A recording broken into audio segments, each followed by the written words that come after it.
30 minute में 1000 मोमोज बनाने वाली नई बहू। निकिता बेटा, तूने अब तक बहू के गृह प्रवेश की तैयारी नहीं की। अरे कुछ ही देर में तेरे भैया भाभी घर आ जाएंगे और सारे मेहमान भी। माँ, इतनी टेंशन क्यों लेती हो? कर दिया मैंने सब कुछ। अब बस आप आराम से बैठकर भैया भाभी के घर आने का इंतजार करो। अगर तू कह रही है तो तूने कर ही लिया होगा। अब तो बस मुझे अपनी बहू के आने का इंतजार है। इतना बोलकर उषा और निकिता दीपिका और संदीप के घर आने का इंतजार करते हैं। थोड़ी देर बाद घर के मेहमान और उषा के बहू बेटे घर आते हैं। माँ, भैया भाभी आ गए, दरवाजे पर खड़े हैं, जल्दी से आरती की थाली लेकर आओ। अरे हाँ मेरी माँ, आ रही हूँ।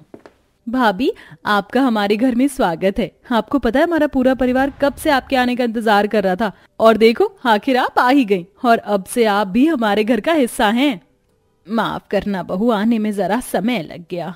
कोई बात नहीं माँ, जल्दी से गृह प्रवेश करवाओ, हम सब बहुत ज्यादा थक गए हैं। हाँ, अभी तुम्हारी उम्र हुई नहीं कि तुम थकने पहले लगे हो। अरे मेरी उम्र के होंगे तब क्या करोगे?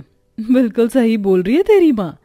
उषा अपने बेटे को सुनाकर अपनी बहू की आरती उतारती है और उसका गृह प्रवेश करवाती है। गृह प्रवेश होने के बाद उसकी मुंह दिखाई होती है, जिसमें घर आए सभी मेहमान दीपिका को देखकर उषा की खूब तारीफ करते हैं। अरे उषा, तू तो सच में बहुत सुंदर बहू लेकर आई है, बिल्कुल चांद का टुकड़ा लग रही है तेरी बहू। ताई जी, अब इतनी भी तारीफ मत करो मेरी भाभी की, वरना उनको नजर लग जाएगी। अरे नजर लग जाएगी तो नजर उतार लेना अपनी भाभी की। वैसे बहू, कल तुम्हारी पहली रसोई और हम सब तुम्हारे हाथ का खाना खाकर ही यहाँ से जाएंगे, तो तू अभी से ही सोच ले कि तू कल अपनी पहली रसोई में क्या बनाएगी। जेठानी जी, अभी तो मेरी बहू रानी इस घर में आई ही है और आपने इसके कंधों पर जिम्मेदारी भी डाल दी। बहू, आज तू आराम कर, बस पहली रसोई तेरी कल है और तू फिक्र मत कर, हम सब हैं तेरी मदद करने के लिए। 10 लोग का खाना तू अकेले नहीं बनाएगी। हाँ भाभी, आप डरो मत, ताई जी की तो मजाक करने की बस आदत है। कोई बात नहीं निकिता, ताई जी मेरे साथ मजाक करती हैं तो करने दो, मुझे भी मजाक करना पसंद है। और वैसे भी मैं अपने मायके में 15 से 20 लोगों का खाना बनाती थी, यहाँ तो फिर भी मुझे 10 ही लोगों का खाना बनाना है। मेरे लिए 10 लोगों का खाना बनाना कोई बड़ी बात नहीं है। सुन लिया जेठानी जी, मेरी बहू ने जो कहा, अब तो मानती हो ना कि मेरी बहू हर चीज में सर्वगुण संपन्न है। हाँ उषा, मान गई तेरी बहू को, पर अब तो कल बहू के हाथ का खाना खाकर ही पता चलेगा बहू सिर्फ बातें बनाने में है या सच में भी कुछ बनाना जानती है।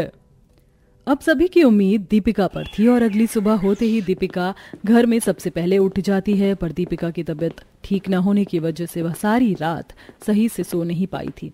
पर वह अपने सास ससुर की इज्जत भी कम नहीं होने देना चाहती थी, इसलिए वह बिना किसी की मदद लिए रसोई में चली जाती है और खाना बनाने लगती है। उठ तो मैं गई हूँ और मैंने सब्जियां भी काट ली हैं, पर मेरे सर का दर्द, अगर ये इसी तरह से दर्द होता रहा तो मैं खाना नहीं बना पाऊंगी। अब मैं क्या करूं, किससे दवाई मांगूं? इतना बोलकर दीपिका अपना सर पकड़कर रसोई में बैठ जाती है। तभी वहां निकिता आती है और अपनी भाभी की ऐसी हालत देख उससे कहती है, भाभी क्या हुआ, आप सर पकड़कर ऐसे क्यों बैठी हैं? आपकी तबीयत तो ठीक है ना? हाँ निकिता, मेरी तबीयत तो ठीक है, पर मैं सारी रात सही से सो नहीं पाई, इसलिए मेरे सर में बहुत दर्द हो रहा है और सुबह होने वाली है और अब तक मैंने खाना नहीं बनाया। क्या तुम मुझे सर दर्द की दवाई दे सकती हो? अगर मेरा सर दर्द ठीक हो गया तो मैं 1 घंटे में खाना बना लूंगी। हाँ भाभी, एक दवाई है तो, पर उसे खाने से नींद ज्यादा आती है। अगर मैंने आपको वो दवाई दे दी तो आपको नींद आने लगेगी। कोई बात नहीं निकिता, तुम मुझे बस दवाई दे दो, मैं नींद में भी काम कर लूंगी। वैसे भी 7-8 बजे तक सभी को खाना खिलाकर मेरे पास कोई काम नहीं रहेगा, फिर मैं आराम से सो जाऊंगी। ठीक है भाभी, मैं अभी आपके लिए सरदर्द की दवाई लेकर आती हूँ। अब निकिता जल्दी से अपनी भाभी के लिए सरदर्द की दवाई लाती है, जिसे खाने के बाद दीपिका काम पर लग जाती है।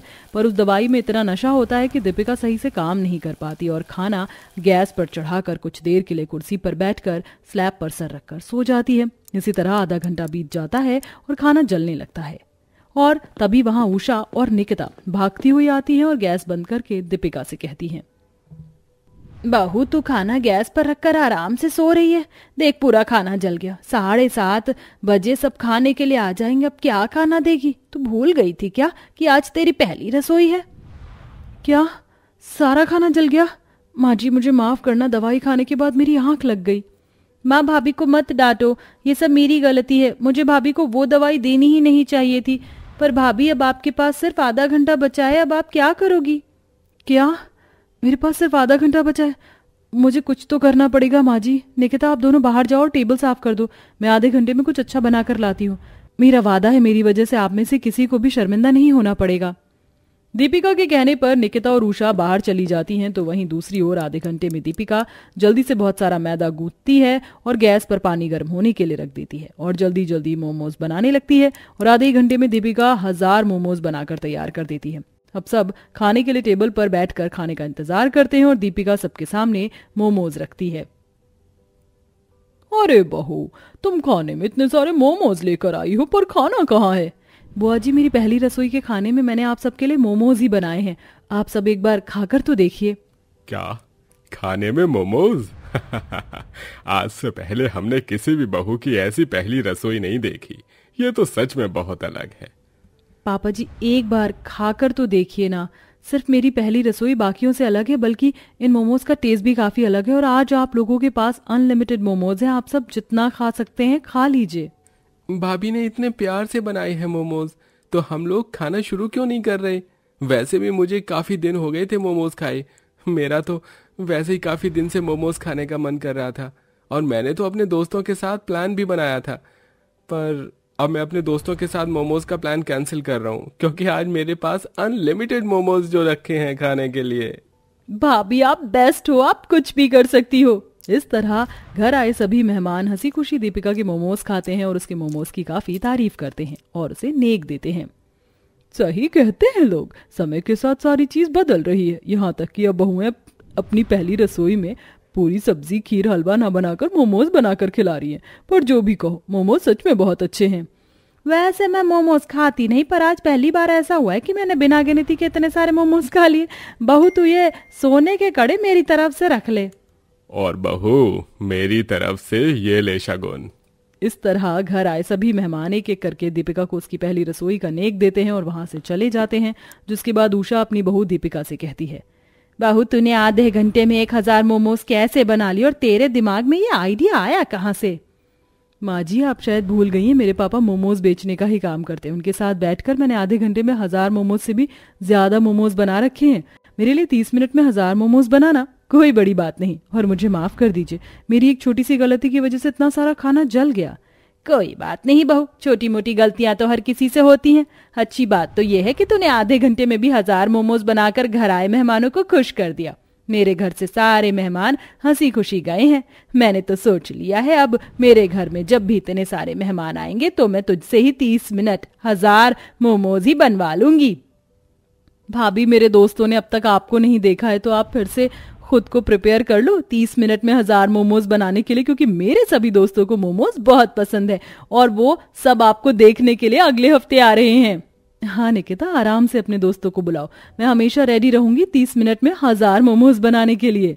इस तरह पूरा परिवार दीपिका के मोमोज खाकर खुश हो जाता है और अगले हफ्ते निकिता के कुछ दोस्त आते हैं। जिसके बाद एक बार फिर दीपिका 30 मिनट में 1000 मोमोज बनाती है और निकिता के दोस्तों को भी अनलिमिटेड मोमोज खिलाकर खुश कर देती है।